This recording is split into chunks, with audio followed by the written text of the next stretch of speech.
Bom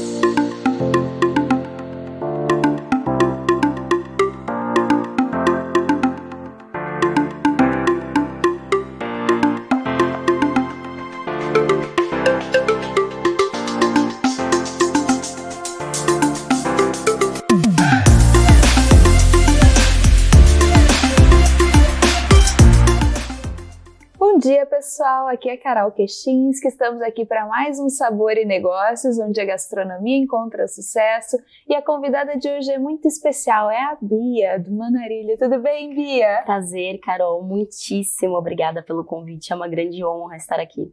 Obrigada, Bia. Conta pra gente um pouquinho, de onde saiu esse nome do restaurante de vocês?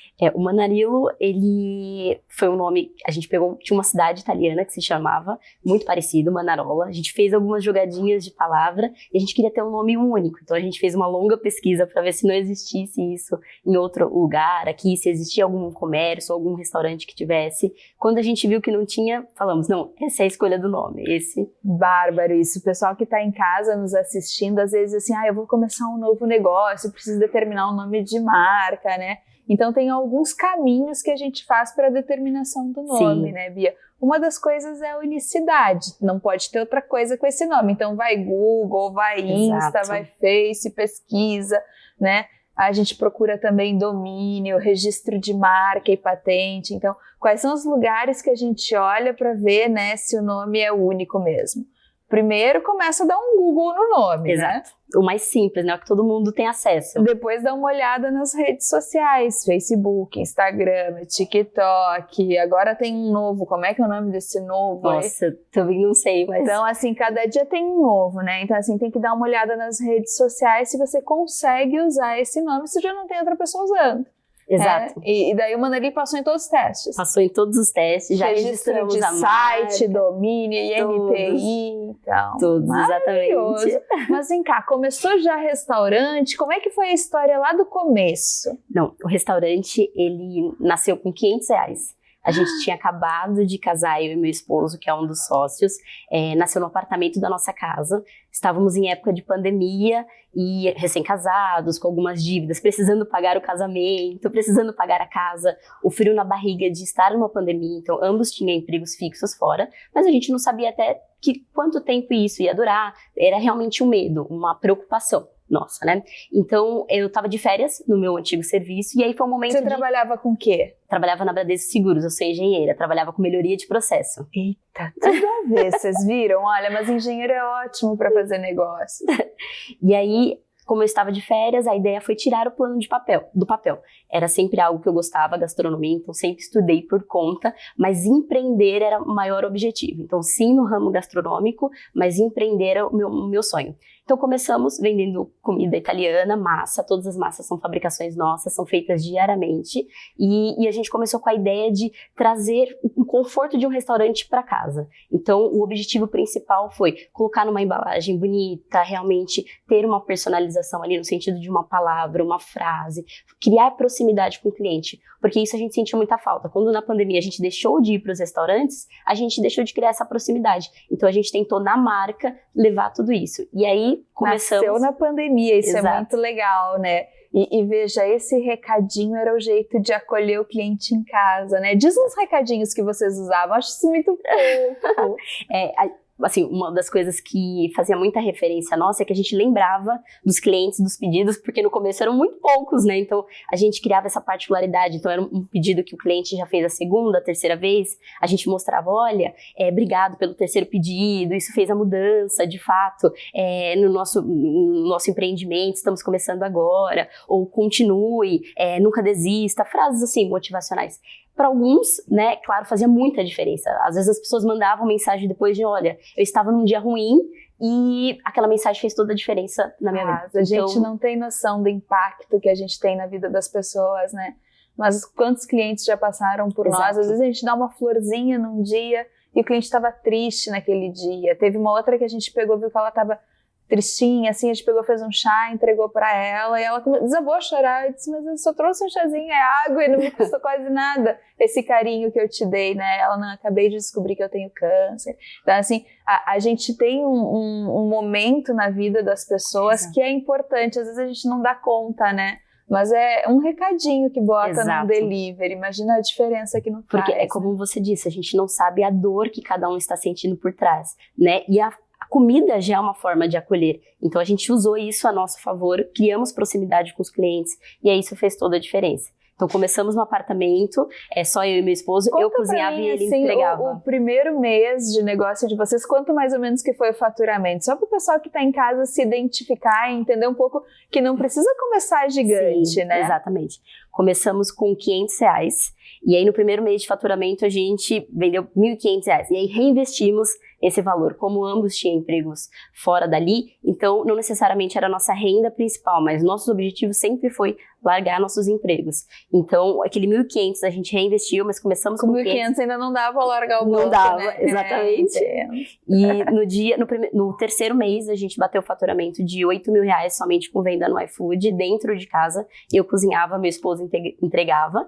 E aí foi quando a gente olhou pra trás. Sem custo de motoboy, cozinheiro, facility já tinha, que era cozinha, né? Não precisava pagar aluguel, nada. Tá fantástica essa conta aí, hein? E o condomínio falava, nossa, mas não podia vender, né? Hoje a gente conta assim, mas não podia vender de fato, né? Devido ao gás e tudo mais. E a gente falava, não, a gente vende cogumelo, meus pais plantam. A gente trazia essas histórias assim, ninguém sabia que a gente podia vender. Depois, quando a gente criou o restaurante, de fato, todo mundo olhava e falava, sabia que tinha alguma coisa de diferente. Sabia que tinha um negócio ali, né? E até hoje, quando as pessoas vão no restaurante e olham meu esposo, que ele fica no salão, que é um dos sócios, falam, nossa, você não era um motoboy? Ele fala, você viu? Olha, as coisas deram certo.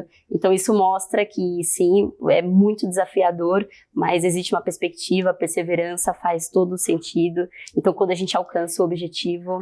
E Bia, em que momento você decidiu assim, porque eu sempre digo, e é muito importante isso, principalmente para o pessoal que está em casa, querendo sair do sofá e começar um negócio, né? Se você está em casa, já olha para a cozinha, já dá para fazer massa e entregar, né?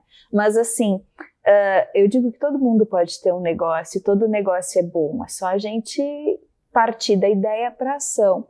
Mas veja, se você já tivesse lá na sua ideia, alugado um espaço, não sei o que, ia ter um custo fixo sem ter venda, né? Em que momento você disse assim, bem, agora eu já tenho um volume, agora já dá pra gente ir para um espaço? A gente já não comportava mais ter uma cozinha dentro de um apartamento de 40 metros quadrados. Então, a gente já não conseguia manter a nossa clientela e estava crescendo cada vez mais. Então, quando a gente olhava os últimos 3, 4 meses, a gente realmente estava numa crescente. Então, olha, ou a gente vai ter duas opções. Ou a gente se mantém assim e continua desse jeito, ou a gente de fato arrisca e tenta ampliar, tenta dar esse passinho, que aí eu acho que foi o mais difícil.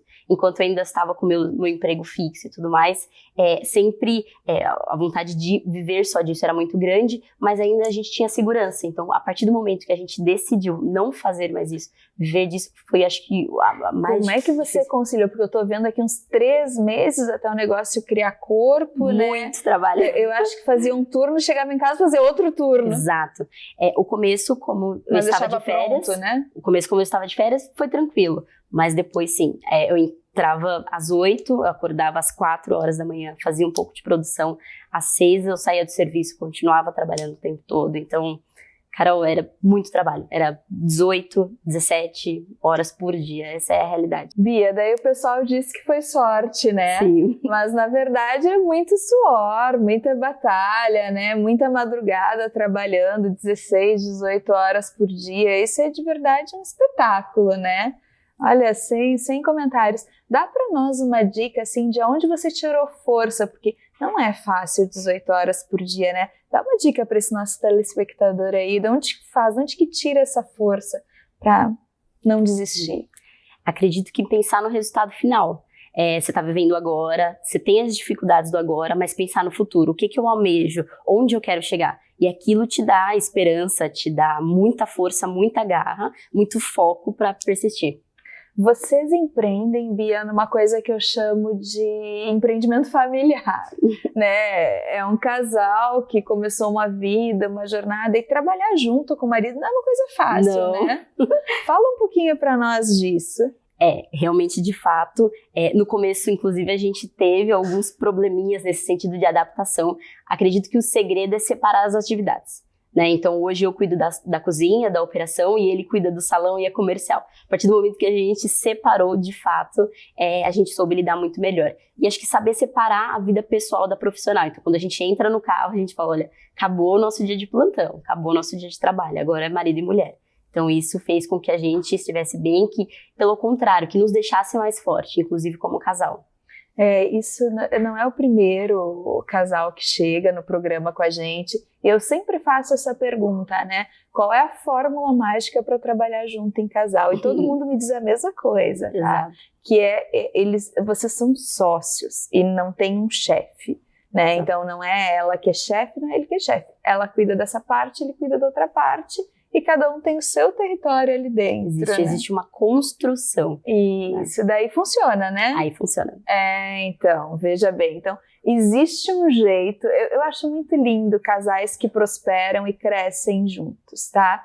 Eu acho que isso é uma coisa super viável, eu acho que é gostoso, né? Mas tem que saber lidar com isso de um jeito leve, tranquilo, né? Queria que você falasse para nós agora, Bia, um pouquinho do cardápio de vocês, o que vocês servem, porque começou lá com comidinha italiana, feita da cozinha, hoje vocês têm um restaurante, na verdade hoje vocês têm 2 restaurantes, um que fica em Alphaville, outro que fica em São Paulo. Conta pra gente um pouquinho, primeiro, dessa saída da cozinha, ida pro restaurante, e dessa expansão para mais unidades. Legal. Quando a gente estava há uns 6 meses aproximadamente em casa, no apartamento, tivemos uma proposta de uma amiga nossa de ser a terceira sócia e nos ajudar, criar forças para que de fato a gente montasse um restaurante. Então ela nos ajudou, montamos um restaurante pequenininho no Brascan, que é no endereço que a Carol comentou, e aí ele não tinha nem mesa dentro, ele só tinha mesa do lado externo. Quando deu 3 meses, fila de espera, o restaurante cheio, e aí a gente montou um outro restaurante, fez toda a reforma, que é o restaurante que está até hoje, que é um restaurante maior e tudo mais. A ideia do cardápio sempre foi ter pratos italianos, então não fugir da massa fresca, só que trazendo acessibilidade, então para que todos conseguissem comer ingredientes e pratos que você não encontra em todos os lugares. Então, por exemplo, a gente tem uma lasanha, mas não é uma lasanha comum, é uma lasanha desconstruída. Eu tenho um risoto, mas é um risoto de coco com camarão feito dentro do coco. Então, a ideia é ter um cardápio enxuto. Então, se eu não me engano, a gente tem 7 pratos no máximo, para que a gente consiga se especializar mesmo neles, não dividir atenções ali, e que a gente consiga criar uma marca, criar uma referência. Então, sempre foi também estratégia para que a gente conseguisse otimizar o custo de ter um cardápio enxuto. Mas pratos diferenciados, pratos que vocês não comem em outros lugares, somente no Manarilo. Me dá um exemplo, assim, de um prato que seja bem único, bem exclusivo e que seja muito vendido. A lasanha é o nosso carro-chefe. A lasanha ela é desconstruída, então ela tem 2 texturas. Por dentro ela é uma lasanha comum, mas por fora ela é totalmente crocante. Então você tem as 2 texturas ao mesmo tempo. E a lasanha de quê? Costela. Cozinhada no vinho durante 12 horas. Gente, eu já tô louca pra ir lá. Vamos já, agora. Não, eu gosto desses cardápios assim. E sobremesa, o que vocês têm? Temos um cannoli, que é o nosso carro-chefe também, cannoli de pistache, cannoli tradicional. E um brownie de café, que é uma receita autoral também. É um brownie com creme de café, castanhas caramelizadas e uma calda de cappuccino com amarula. Nossa senhora, gente, eu fiquei com uma vontade aqui de sair correndo daqui do programa e ir lá pro restaurante comer. A gente sempre com fome, né? Então não tem.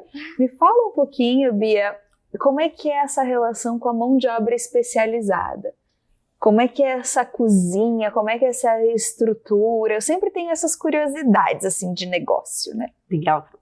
De fato, mão de obra, acredito que seja não só minha, acho que a maior dor de todo mundo do ramo da gastronomia, do empreender no geral, é muito difícil. Hoje em Barueri aqui a gente tem uma dificuldade no sentido de que existe muito mais emprego do que mão de obra. Essa é a realidade aqui de Barueri. Inclusive na unidade de São Paulo a gente está tendo um pouco mais de facilidade. A ideia para que o negócio não sofresse tanto impacto seria deixar os processos da cozinha muito simples, para que qualquer rotatividade, para que qualquer saída de equipe, o negócio não sentisse. Então a gente tenta deixar ao máximo tudo já preparado, tudo já otimizado, a mise en place já feita. Hoje a gente já tem uma cozinha de produção externamente que a gente faz com que tudo já chegue muito pronto, muito estruturado. E aí isso faz com que a gente tenha mais facilidade. Um outro ponto foi de que a área existe muito handover, muita rotatividade de pessoas. Foi com que o que a gente pode fazer para que tenha um diferencial. Hoje a gente trabalha muito com metas, trabalha com meritocracia no sentido de mostrar para o funcionário o quanto ele é importante. Então, sempre que a gente tem a possibilidade, levamos eles para restaurantes que eles nunca foram, para parques, tudo mais. Então, trazer isso que eu vejo um pouco que falta nos restaurantes, que é a questão do mundo corporativo. Então, eventos e tudo mais. E aí, quando a gente trouxe, né, feedbacks, trouxe de forma estruturada, checklists, reuniões de equipes estratégicas, a gente conseguiu ter uma consolidação maior da equipe. Que legal! E conta pra mim, assim, como é que funciona essa estrutura? Porque o pessoal que tá em casa talvez não conheça, mas tipo, o garçom, ele tem uma comissão, ele tem Como é que funciona essas divisões dentro do negócio de vocês? Hoje, eles ganham, basicamente, a caixinha, né, que isso é muito importante, então a gente tenta mostrar isso, que quanto maior, que são serviços, mas quanto maior a venda, o benefício são para eles mesmo, né, então existe essa estruturação hoje, garçom ganha uma parte, comin ganha outra, cozinheiro ganha outra, já do serviço. Fora isso, trabalhamos internamente com a meritocracia. Então, se a gente atinge uma meta, se a gente atinge um certo faturamento, tiramos do próprio financeiro do restaurante essa não ajuda, essa gratificação. Tão bom ver, assim, a gestão, né, na gastronomia. Isso é muito de quem vem do corporativo. Exato. No corporativo, isso de bater meta é uma coisa muito forte e precisa ter isso forte no negócio também. Então, o que a gente vê muito em gastronomia é aquelas pessoas que ficam muito centradas no produto e esquecem a gestão do negócio. Então, a gestão do negócio, ela é tão importante quanto uma boa entrega Exato. de produto, né? Isso foi a maior dificuldade, deficiência do ramo que eu senti. Como você mesmo disse, a gente que vem do corporativo, isso é muito claro. Então, metas, reuniões estratégicas, quando a gente chega no ramo de A e B, se tem pouco disso. E isso acaba não desenvolvendo, não fortalecendo de fato a equipe. Então, quando a gente traz essas ferramentas, mesmo que simples, um feedback, um treinamento e tudo mais, uma dinâmica em grupo, a gente fortalece muito mais a equipe. Muito legal. E daí, você falou muito lá que vocês iniciaram com entrega e tal. Como é que é hoje o delivery para a empresa de vocês? Hoje não temos o delivery, olha, por incrível que pareça, a gente começou Sério? com o delivery e hoje a gente não tem, porque o salão acabou nos tomando muito tempo, começou a tomar uma proporção muito maior e de fato a gente acabou, como a margem era muito menor em relação ao salão, né, a gente acabou deixando esse projeto em stand-by e iremos retomar daqui 3 semanas. Tá ótimo. E me diz uma coisa, quando vocês faziam entregas, a embalagem era diferente. Exato. E tudo mais, e tinha os recadinhos. Vocês pensam em adotar essa estratégia agora nessa retomada também? Com certeza. O macarrão era feito num pote hermético, então isso era uma das dificuldades que a gente, como cliente, sentia. Quando a gente comia a massa, dependendo da embalagem que ele vinha, ele já não tinha a mesma consistência, ele já estava uma massa mais blocada e tudo mais. Então era um pote hermético, ele ia dentro de uma caixa como se fosse um presente, amarrado com lacinho e tudo mais. Ia um cartão escrito à mão, ia também um cartão semente que vocês manariam como se fosse um cartão de visitas. Só que você rasgava e colocava na terra e aí nascia temperos, manjericão, rúcula e todos os temperos que a gente usava. Adoro Cada temperinhos. Vocês usam frescos lá na... Usamos frescos, temos uma plantaçãozinha na nossa cozinha de produção. Legal. E aí isso era no cartãozinho que ia pro cliente. Então sim, faz toda a diferença, né? Acho que da mesma forma que deve existir um empratamento no restaurante legal para que, né, a pessoa primeiro ela come com os olhos, depois para realmente degustar. Com delivery é a mesma coisa. É a embalagem que te surpreende primeiro para que depois você consiga saborear. Bia, você falou uma palavra que eu acho muito legal. Eu acho que a gente podia explorar um pouquinho mais esse conteúdo, que é o empratamento. Eu lembro que a gente estava conversando um pouquinho antes do programa e você falou um negócio para mim que me chamou muita atenção. Eu disse assim, nossos pratos são lindos, mas não são complexos. Fala um pouquinho mais sobre isso. O cliente, ele tem que ter a percepção de um prato complexo. De um prato que deu muito trabalho. Lindo, pra fazer, maravilhoso, parece uma obra de arte. Que se passou muito tempo ali. Na cozinha, ele tem que ser um processo simples. Porque se a gente não tiver isso, a gente não consegue atender em volume, a gente não consegue escalar o negócio. Então, por exemplo, o risoto. O risoto, ele é feito empratado dentro de um coco verde. Então, você come, de fato, ele dentro de um coco. Todos os meus pratos, a gente tem 7 pratos, todos são feitos em pratos diferentes, já específicos para aquele sabor, para aquele tipo de empratamento. Então, a ideia é justamente sair do tradicional, para mostrar, fazer a curiosidade. E uma coisa que chama muito, que hoje em dia é muito forte, é a questão do Instagram, do quanto a gente tem que valorizar a mídia social. Isso é muito importante. Então, seus pratos come com os olhos. Exato. Assim. E não tem uma pessoa que não coma, que não pega o celular para tirar uma foto primeiro, antes de saborear. Então, isso eu acredito que tenha nos ajudado muito. E para qualquer outro negócio, a mídia social hoje, ela nos ajuda demais. Então, nesse primeiro bloco, a gente viu um pouquinho a parte de como surgiu toda a história da Bia, que é linda, né? Como que isso evoluiu. A gente entrou um pouquinho em pessoas, operação. A gente vai dar um pequeno break rapidão. Daqui a pouquinho a gente volta e a gente vai entrar na parte de vendas, que é a parte de onde a gente é o motor, né, de todo esse negócio. Então, até breve, pessoal. Já voltamos aqui com vocês. Você só consegue ter bons resultados quando você faz algo que realmente você tem paixão pelo negócio. O empreendedorismo vem desde muito criança, mas o conceito de padaria vem de antes disso ainda. Eu era muito nova, a gente morava num sítio. E do lado do sítio tinha uma padaria. E a gente fazia um escambo com a padaria. A gente trocava as terras onde os burrinhos que entregavam os pães diariamente comiam e se hospedavam, e pelo pão todo dia. E todo tempinho que eu tinha na infância, eu ia pra padaria, suçar, ver e tal. Então, assim, no meio do trinco. O curso de gastronomia mudou muito o paradigma na minha vida, né? Me mostrou assim que por mais que eu já fosse engenheira com pós-doutorado, sei que eu não sabia nada da vida. Comecei a me aprofundar muito nesse mundo dos aromas, das cores, dos sabores, né? E em função de dar aula na gastronomia, eu viajei o mundo por isso, né? Eu fiz cursos nos Estados Unidos, em São Francisco, de Sordu, que é fermentação natural, né? Passei pela Le Notre, que é a maior escola de confeitaria do mundo. Então, assim, são 25 anos de construção de uma carreira no mundo de gastronomia. Eu me encantei pelo modelo simples, pelo projeto como um todo e de implantar isso junto com ela. Quando ela me apresentou, eu pensei 2 vezes em embarcar junto com ela nisso. A gente viajou por muitos shoppings, pelos principais shoppings do Brasil, e a gente verificou que não tem padaria em shopping. A gente trouxe um negócio inspirado na Campos, mas com toda a brasilidade de aromas e sabores. Aí nasce a Caquesh.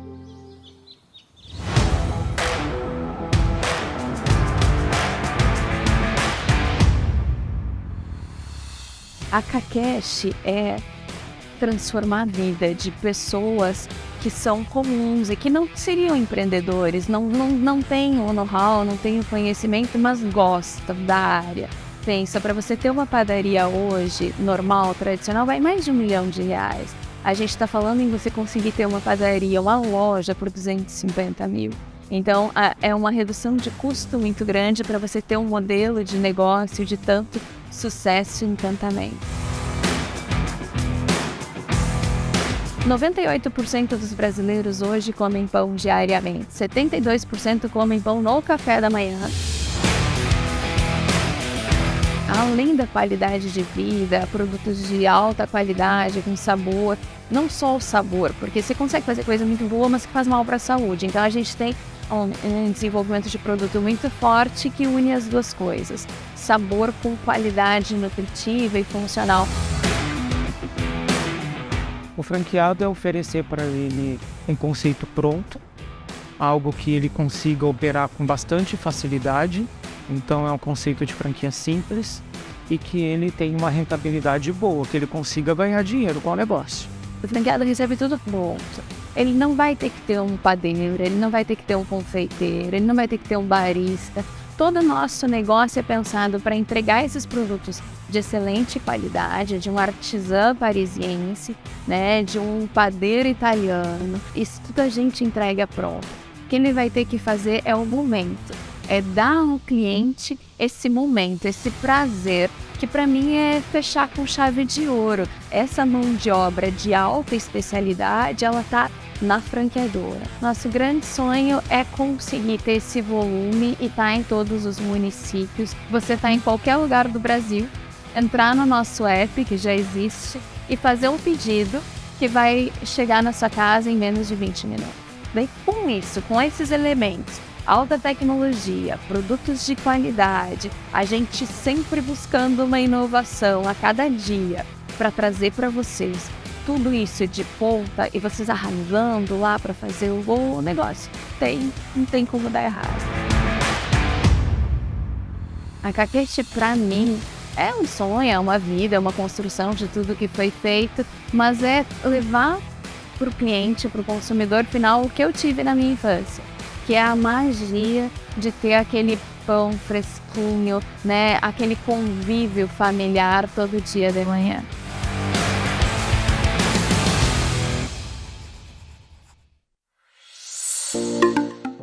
Bom dia, pessoal, voltando agora ainda com a Bia, né? A gente vai falar um pouquinho da retomada de vendas aqui no Sabor e Negócios, onde a gastronomia encontra o sucesso, inspirando você, empreendedor, a seguir nesse ramo de alimentos, que é um ramo difícil, a gente não nega, mas é muito gratificante, né, Bia? Exatamente. Bia, agora voltando, né, vamos falar um pouquinho mais de como o nosso telespectador pode vender mais, tá? Vamos dar umas dicas para eles de como explorar mais. Como você acha que vende mais um restaurante? Legal. Hoje, acho que a ferramenta mais acessível e que traz maior retorno no restaurante são as redes sociais. Instagram, Facebook e tudo mais, nos ajuda muito. Parceria com influencers para ramo gastronômico é algo que está super em alta. Como é que você busca esse influencer? Quais as características que você acha? Tem algum em especial que deu muito bem no teu negócio? Olha, tem. Existe o que a gente chama de os influencers mais famosos, que de fato existe uma procura do próprio restaurante, né, para que faça uma parceria e tudo mais, sempre muito voltado para a gastronomia. Hoje a gente já tem um nicho específico de influencers para a gastronomia. E existem as permutas. Que você olha mais o número de seguidores? O que você olha na hora de fazer a seleção desse influenciador para o teu restaurante? Número de seguidores, sim, mas o engajamento dessa pessoa naquela região que você quer atingir. Então, por exemplo, hoje a gente tem influencers aqui em Alphaville que é muito específico do nicho daqui, então faz toda a diferença. Não tem muitos seguidores, mas o engajamento é muito forte na região e tudo mais. Então é uma série de coisas que você olha, mas muito voltado a isso. Engajamento versus aquela região, o público, a idade daquele público e tudo mais. E fala um pouquinho para o pessoal que está em casa, que tipo de parceria você propõe para esse nicho de pessoas? Legal. Hoje a gente tem duas parcerias. Uma que é a principal ferramenta, que seria na forma de permuta. Então fica uma dica para todos vocês que estão no ramo gastronômico. Basicamente você vai oferecer o que você tem ali, o alimento, né, a bebida e tudo mais. Caso o influencer gosta, ele pega e posta você sem custo nenhum. Então você utiliza as duas ferramentas, o influencer com o engajamento que ele tem e você com a sua matéria-prima, com seus insumos, com o seu produto. Então é uma parceria que não gera custo, basicamente, e que você tem um retorno muito grande. Acho que essa é a principal dica que eu dou para quem está nesse ramo. Mas você que aborda o influenciador ou ele que te aborda? Ambos, das duas maneiras.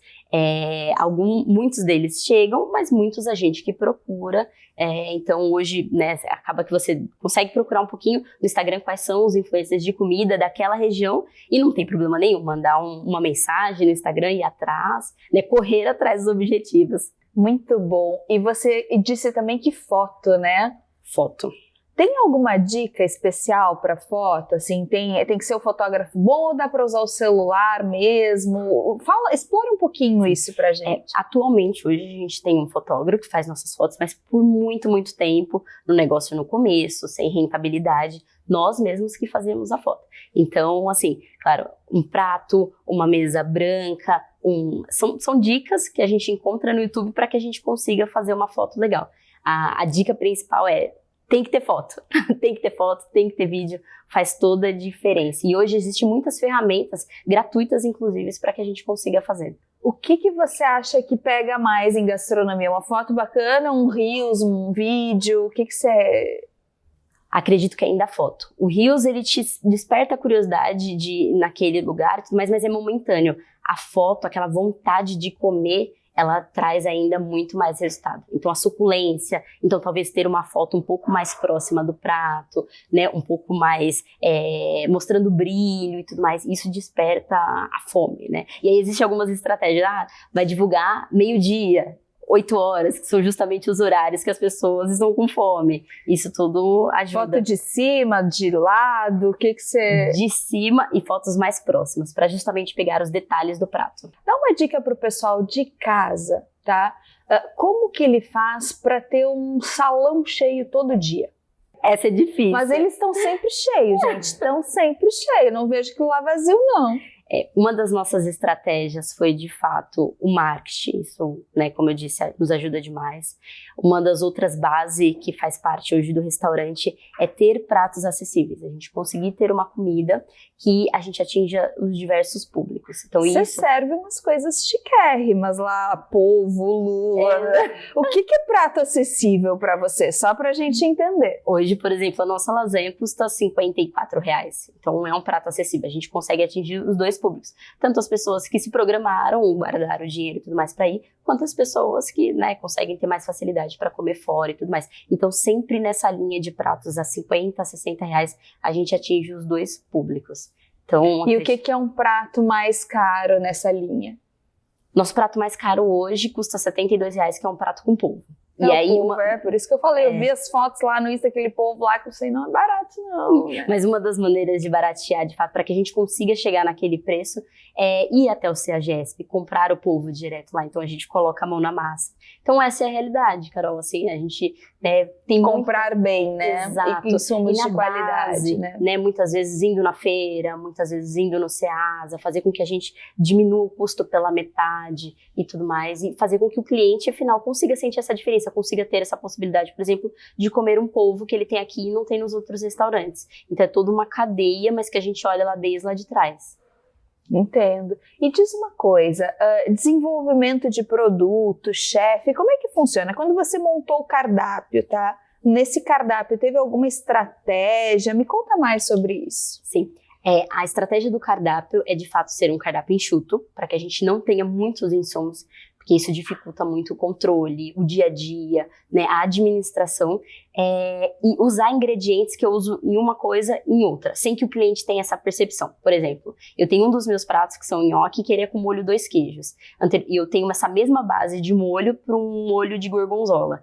O cliente ele não consegue ver a diferença, mas eu tenho a inserção só de um ingrediente a mais na minha base, que continua a mesma, e eu tenho 2 pratos diferentes. Então, essa otimização, que a gente fala de engenharia de cardápio, né? Para o cliente é imperceptível, mas para a cozinha faz muita diferença. Já deixa até o molhinho pronto, Exato. Né? Pega esse mesmo molho, só acrescenta o gorgonzola, já faz outro prato, Exato. Né? É essa linha. E se você fosse dar uma dica para o pessoal de casa, assim, onde comprar? Porque tem muito food service hoje, né? Tem muito distribuidor e tal. Você acha que vai para distribuidor, vai no mercado comprar? O que você sugere?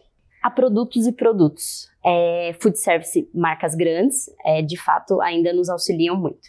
E quando a gente fala de produto perecível, o Ceasa ou o CEAGESP de peixe são as nossas maiores referências. A gente consegue reduzir o preço pela metade comprando já direto na fonte do que fazendo a intermediação com algum fornecedor. Os atacadistas também fazem muita diferença. Hoje, atualmente, a gente trabalha com empresas que são fornecedoras, mas por muito tempo, como a grana era curta, você tinha que vender o almoço para pagar a janta, essa é a realidade, o atacadão hoje é a nossa maior referência. Né, o atacadão, mercados atacadistas, né, são as nossas maiores referências. Porque muitas vezes nos fornecedores você precisa atingir pedido mínimo. E isso, quem está no começo, é muito difícil. Não muito chega, difícil. Né? Não chega, se torna inviável. Faturamento, você está com um CNPJ novo, né, MEI. Tem muitos fornecedores que, infelizmente, não vendem para MEI. A gente foi mudar recentemente. No começo éramos MEI, né, que eu acho que é a realidade de muita gente hoje no Brasil. Então, assim, o atacadista hoje é a nossa melhor opção. Mercados grandes que vendem em atacado. Mas ainda assim é mais caro do que comprar direto, né? É sempre um caminho. É chegar no volume, né? Exato. Daí, Bia, eu sempre digo que se você estiver unido com outros, você consegue chegar no volume mais rápido. Exato. né? Então, enfim, né? Tentar se associar. Às vezes a gente entra muito nisso. Não, mas ele é meu concorrente, mas ele compra a mesma coisa que eu. Então, se a gente consegue se associar, os custos diminuem e fica tudo melhor, né? Sim. Então, é uma dica que a gente dá. Bia, hoje você começou lá na sua casa, daí depois montou o restaurante em Alfa, agora está com um restaurante em São Paulo. Fala um pouquinho mais para mim, o que é a Bia de amanhã? O que é o sonho da Bia? Onde a Bia pensa em chegar? Escalar o negócio, se tornar uma referência no meu restaurante, mas de forma escalável. Ter 1, 2, 3, 4, ter mais para que a gente consiga impactar cada vez mais as pessoas. E é o que você falou, de fato, é o volume. Existe uma frase muito importante que é dividir para multiplicar. E isso é muito forte assim na nossa cabeça. Então, realmente, tornar um restaurante que começou familiar, como você mesmo disse, numa empresa, num negócio. O passo seria, você pensa em expandir primeiro com unidades próprias. Exato. Né, para depois talvez até vir uma franquia Exato. E escalonar isso, né? Eu acho isso muito bom, porque existe um máximo de franquia, né, Bia, que a gente precisa ter um negócio validado e dando dinheiro, né? Então não adianta ter assim, a lucratividade não dá, o CMV é ruim, não sei o que, e vai querer reproduzir isso, Exato. né? Então primeiro você tem que reproduzir algo que dá dinheiro. Acho que você nem teria ido para o restaurante de São Paulo se o de Alphaville não fosse positivo, né? Sim. Então, porque investidor para montar um restaurante novo e tal, não é uma coisa difícil de se arrumar. O difícil de se arrumar é uma receita boa, é um cardápio bom, um cardápio otimizado, onde o cliente veja valor nisso tudo, né? E onde dê para a gente explorar isso bastante, assim. Eu acho que isso é fundamental. E Bia, para quem está em casa agora e pensa em começar um negócio novo, que recado você dá para essa pessoa? Como que você diz para que nicho que ela vai? Ela não sabe o que vai fazer, ela tem uma cozinha em casa. O que você indica? Acho que o primeiro passo é buscar algo que goste, para que não seja um trabalho, né? Que é algo que goste de cozinhar, algo que você domine também, né? Claro que hoje a gente tem inúmeras ferramentas para que a gente busque esses conhecimentos, mas buscar algo que goste e que faça sentido, acho que é o primeiro passo.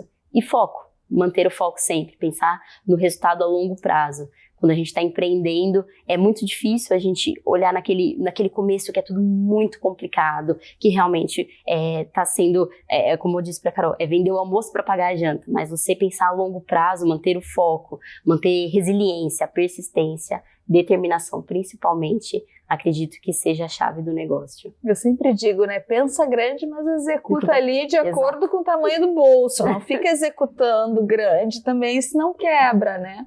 E falando em quebrar, assim, eu tenho certeza que muita gente que está nos ouvindo agora ou está quebrado ou já quebrou, ou, né? Dá um recado para essa pessoa que está lá sentado, inconformado, que montou um negócio e não deu bom, não.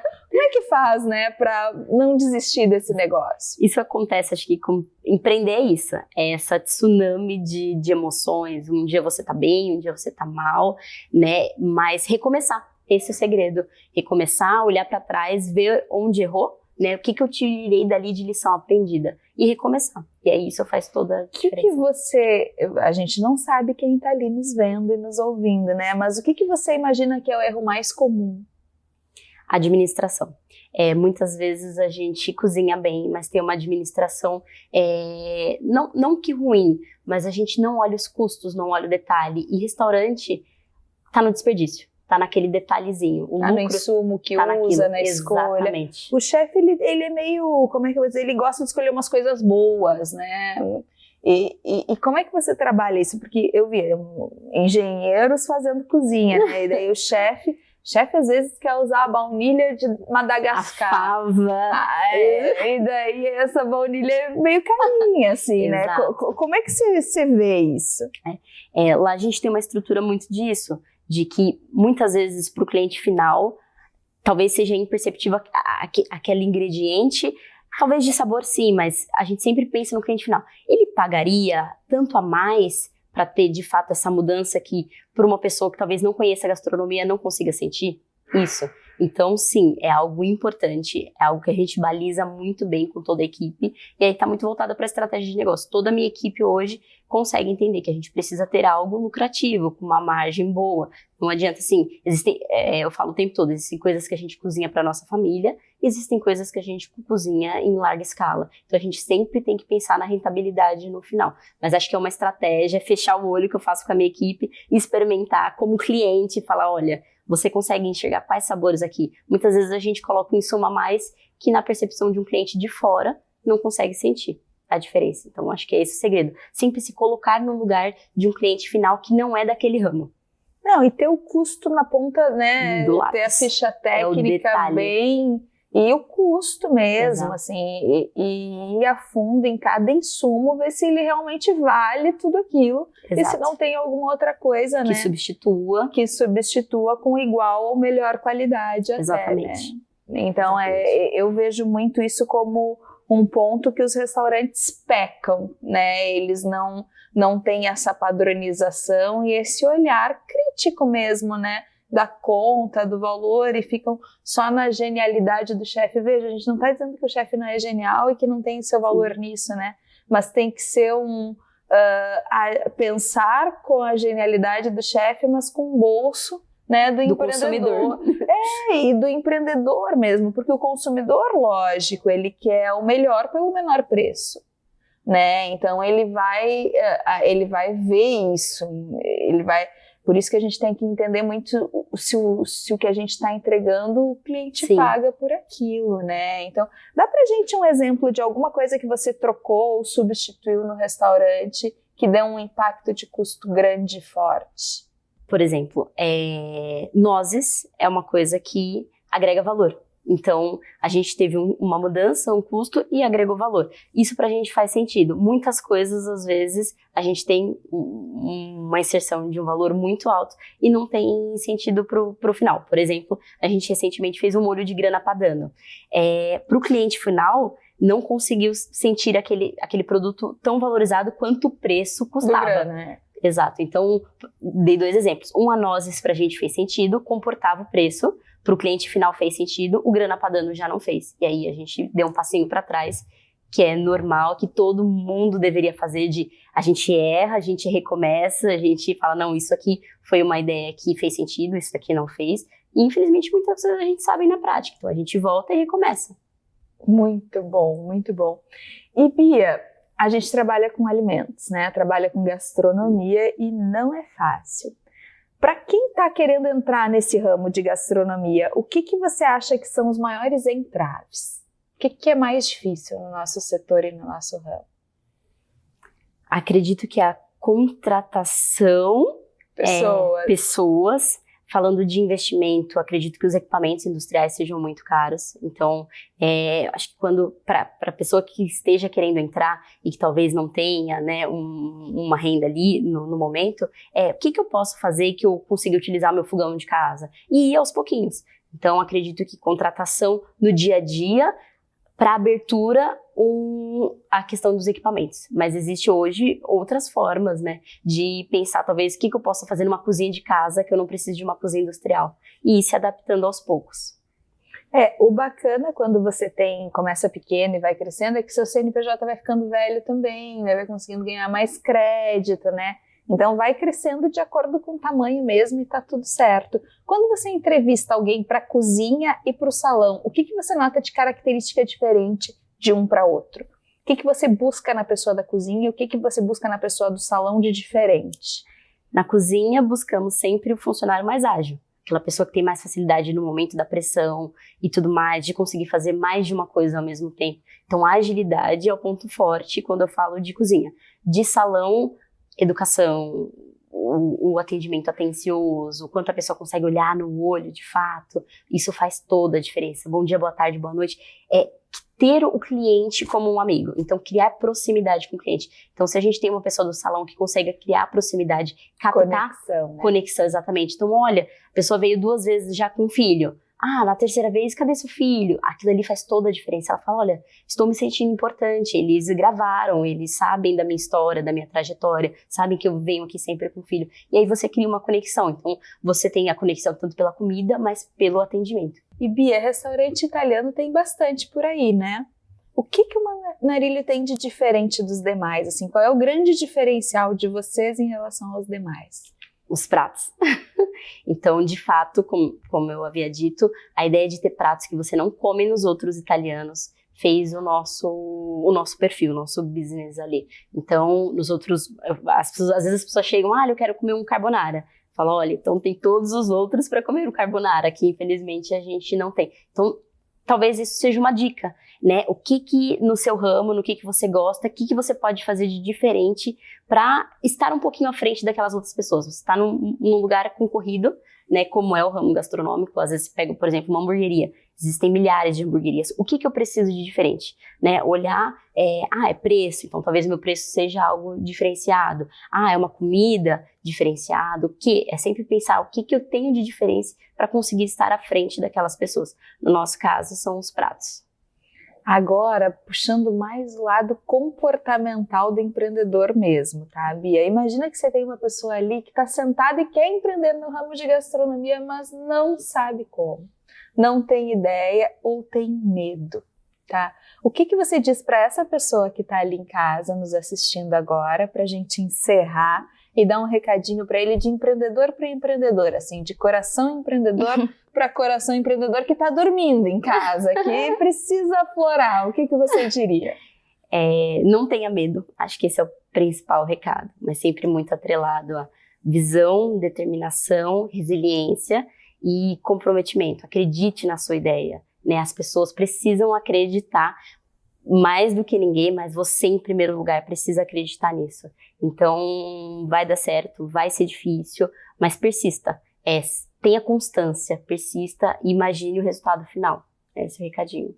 Constância, essa palavra se usa muito, principalmente em rede social, né? Constância. Não adianta postar uma vez e achar que já vai dar resultado. Você tem que postar todos os dias, durante um período de tempo, para saber se isso vai dar resultado ou não, né? Então a constância é algo que fica muito legal de recado da Bia aí para vocês. Gente, foi um painel maravilhoso. A Bia é uma pessoa de luz, iluminada, que passou aqui com a gente no Sabor e Negócios, onde a gastronomia encontra o sucesso. E eu não tenho dúvida nenhuma que a gastronomia encontrou sucesso junto com a Bia, seu esposo, família, empreendimento. E a gente deseja aqui de todo o coração que ela tenha muito e muito sucesso, cada vez esteja maior. Eu quero ver a Bia com uma rede de franquias enorme, né? E quero continuar prestigiando, assistindo, né? E indo junto nos estabelecimentos onde ela estiver. Bia, todo sucesso do mundo para você. Obrigada, Carol. Espero que de alguma forma, com a nossa história, a gente tenha conseguido impactar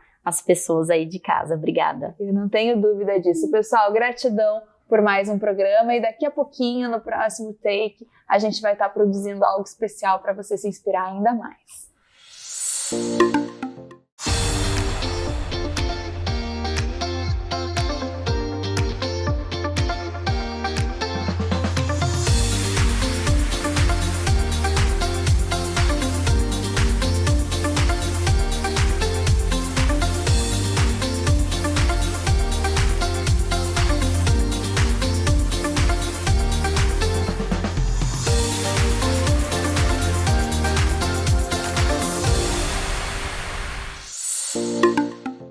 Olá pessoal, estamos aqui de volta com a Thalita do La Bella Tábua. Hoje a ideia é inspirar vocês a fazer uma linda tábua de frios. Quando a gente faz um happy hour na loja, as pessoas pedem uma tábua de frios para compartilhar com os amigos, não é mesmo, Thalita? É isso mesmo. Primeiro eu quero agradecer, Carol, que honra estar aqui hoje.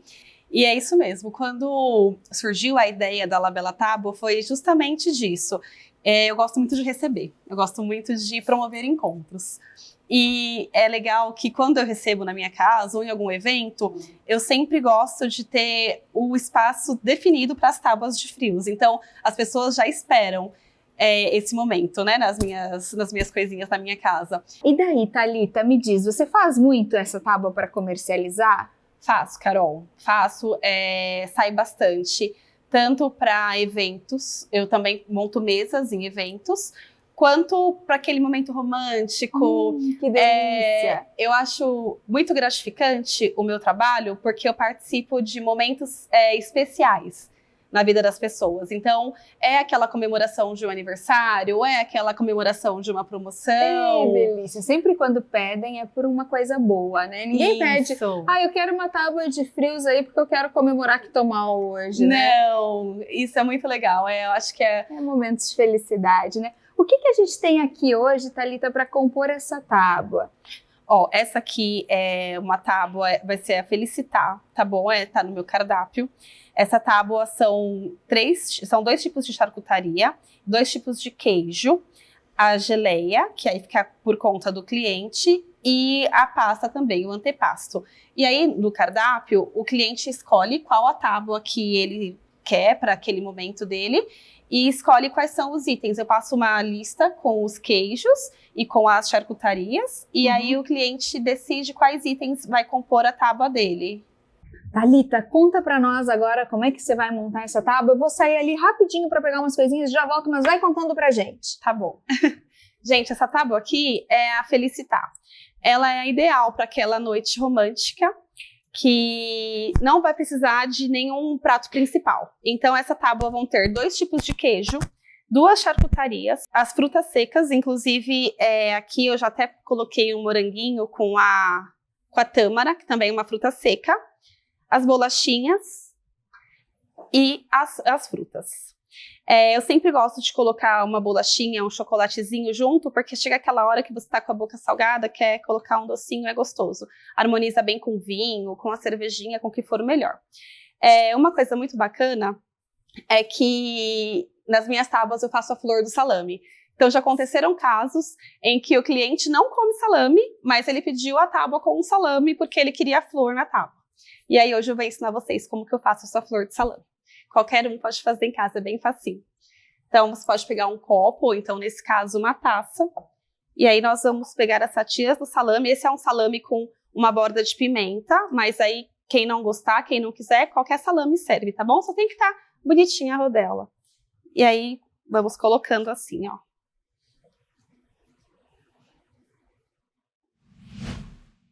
Que linda essa rosa, hein, Thalita? E aí você viu, ó, que eu terminei de montar aqui em cima, aí eu finalizando, já tá aqui dentro a minha rosa. Olha que coisa linda. A pétala ali ficou linda. Ó, vou mostrar aqui pra câmera, ó, gente, que coisa mais linda. Dá pra ver?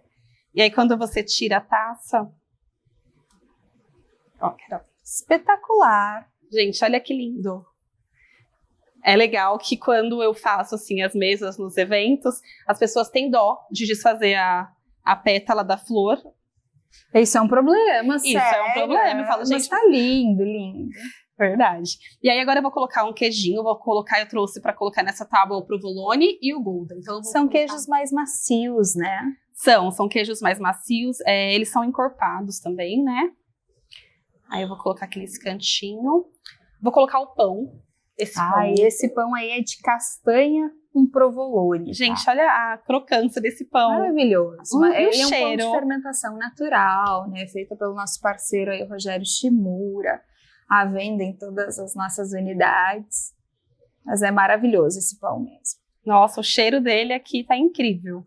Aí a gente vai arrumando, gente. A gente vai vendo como que fica melhor. Uma tábua de frios, né? Um pãozinho, um vinhozinho, uma boa companhia. Tá tudo certo, né? E eu falo que as minhas tábuas, elas nunca ficam parecidas uma com a outra. Porque cada tábua, por incrível que pareça, ela tem uma personalidade. E uma emoção, né? Por mais que eu coloque os mesmos ingredientes, eu quero esse queijo, essa charcutaria e essa fruta. Fica sempre diferente uma da outra. Muito legal. Aí aqui eu já coloquei o queijo e as 2 charcutarias, tem um presunto de Parma aqui também. Sempre 2 charcutarias, 2 queijos e 2 antepastos e geleias? Isso, para esse modelo de tábua. E aí, o meu cardápio tem vários modelos diferentes, né? Vai de acordo com a ocasião e com o perfil do cliente. Ótimo.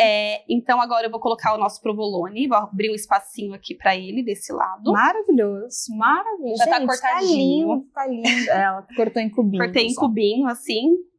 Deixa casca, não deixa casca? O que você sugere, tá? Olha, eu, particularmente, eu acho que tem que deixar a casca. É muito legal, principalmente para você tomar com uma cervejinha, por exemplo. Fica A mais casca encorpado um pouquinho. Né? Fica. Então, Ai, eu tem gosto de manjericão deixar. fresco aqui, Tem gente, manjericão adoro manjericão. fresco. Um aroma maravilhoso. Ó, aqui tem o queijinho, então. Esse manjericão aqui nesse gorgonzola, pra dar um charme. E aí a gente pode também, como o queijo tá encortadinho aqui em cubinho, a gente pode colocar o manjericão aqui também para fazer um charminho. Com amarelinho, dá um Isso, charme para fazer mesmo. um charminho. Vamos colocar aqui do lado esses damascos, junto com o Tâmara, presunto. morango, damasco, dá um charme. Dá um né? charme. Inclusive, gente, é muito legal. O presunto de Parma, por exemplo, você comer ele junto com o damasco. É uma explosão de sabores.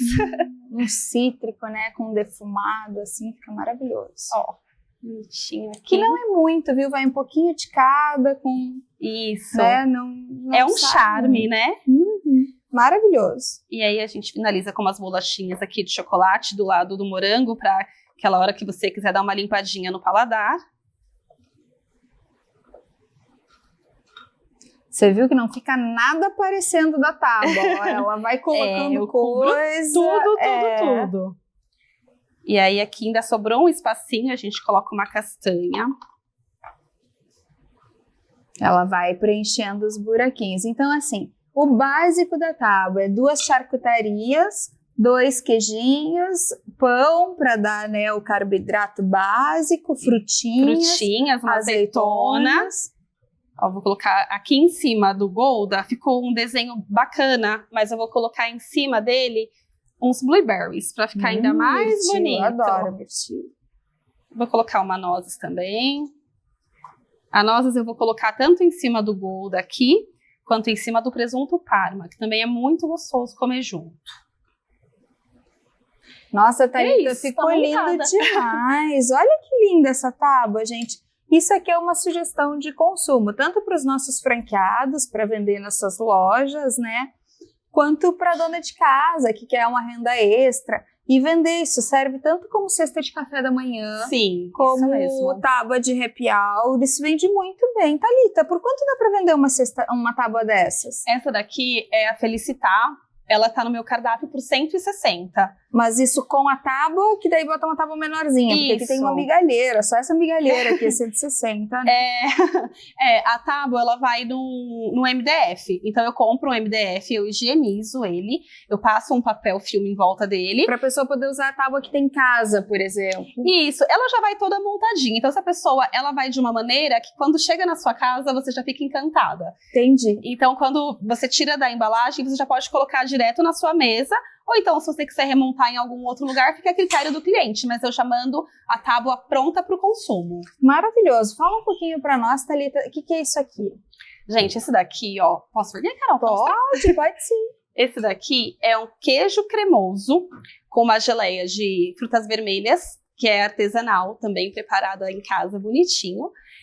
Com mirtilos, com blueberries e morango. E aí, o legal desse daqui... Colorido lindo. Fica lindo. Ele fica lindo na mesa. Ele tá no cardápio também.